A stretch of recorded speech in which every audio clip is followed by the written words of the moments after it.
let's get the latest now from your local election headquarters. Big news this week that former Governor Mitch Daniels won't be running for the Senate after all. He put out a statement Tuesday saying, quote, "It's just not the job for me, not the town for me, and not the life I want to live at this point." And we also got news Friday that Congresswoman Victoria Spartz was also opting against a Senate run and in fact won't run for re-election in the House either.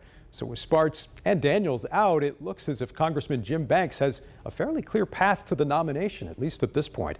Let's bring in Politico's Adam Wren right now, who broke the news this week that Daniels would not be running. Adam, a lot of moving pieces here, but it was certainly a good week for the Banks campaign.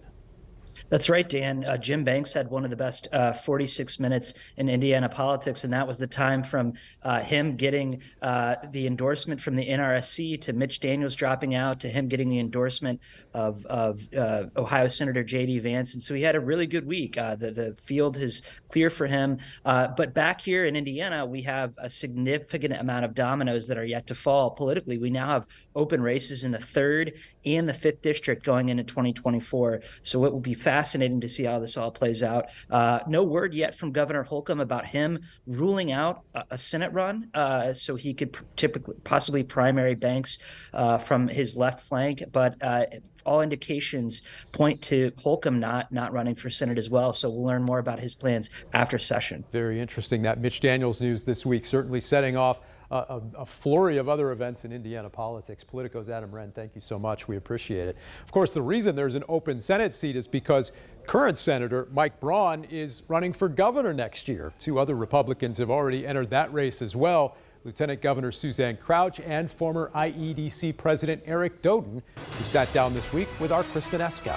What have you learned from your experience in the business world that you feel well equips you to run the state? Well, I think just like in the business world and in life, it's about the team that you surround yourself with. It's about making sure that you have the right people in the right place, and that you have people that have a servant's heart and are willing to serve people from all walks of life. And so I think that's really the important part of it. Whether you're leading a business or you're leading government, those are the things that really matter. I want to ask you about some big policy issues that have been discussed in Indiana over the past year roughly, one of them being the near total ban on abortion that Governor Holcomb signed into law. It's now on hold as it goes through the court system.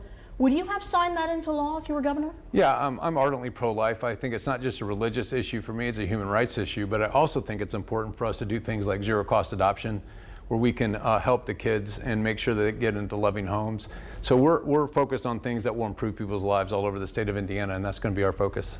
Is there anything you wish you had seen different come out of that policy, be it more abortion access or more restrictions on abortion? Well, I think that what came out of that policy was a good start, and we'll continue to have a conversation going forward about what is the best and way that we can protect the vulnerable in our society.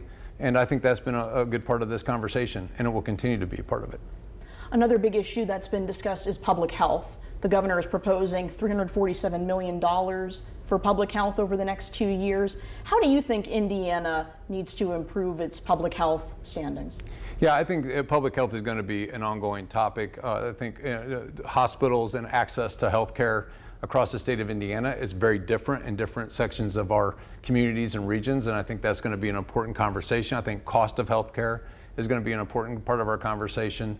And then I think the quality of health care is going to be an important part of our conversation. So I think this conversation around health and healthcare is going to be really important over the next few years. Would you support that kind of ramped up spending going forward if you're elected governor? Yeah, I think we're just going to continue to watch, what the governor and what the General Assembly does, and we'll continue to form our perspective based on the things that occur during this session. I know another big issue is education and the state's teacher shortage. I know you've proposed a property tax cut for teachers as well as exempting them from the state income tax. Do you think that's enough of an incentive for teachers or potential teachers to go into that profession as opposed to another field where they could just make more money? Yeah, so let's just start with the importance of our teachers. We know that the future of our state and the future of economic development really depends on the quality of our teachers and access to good teachers. And we know there's a teacher shortage. We heard this consistently over the last 18 months as we've been on the campaign trail. And so this idea of having teachers be income tax free and then having a state tax credit for their property taxes has gained a lot of traction, a lot of energy. It's about a $4,000 to $5,000 on average pay raise. It's a good start. I don't think it's comprehensive, but it's a good start. We're also listening to a lot of feedback on how we can improve the efficiencies of processes that will make their jobs easier. So we're just in the mode of listening to a lot of different people on this topic, but then also trying to attract and retain the best teachers possible. Eric Doan, thank you so much for the time today. Yeah, thank you. All right, Kristen, thanks. Coming up, as President Biden prepares to deliver the State of the Union, he's also prepared for a big fight over the debt ceiling. We'll talk with our panel about what they're expecting to hear from the president this week.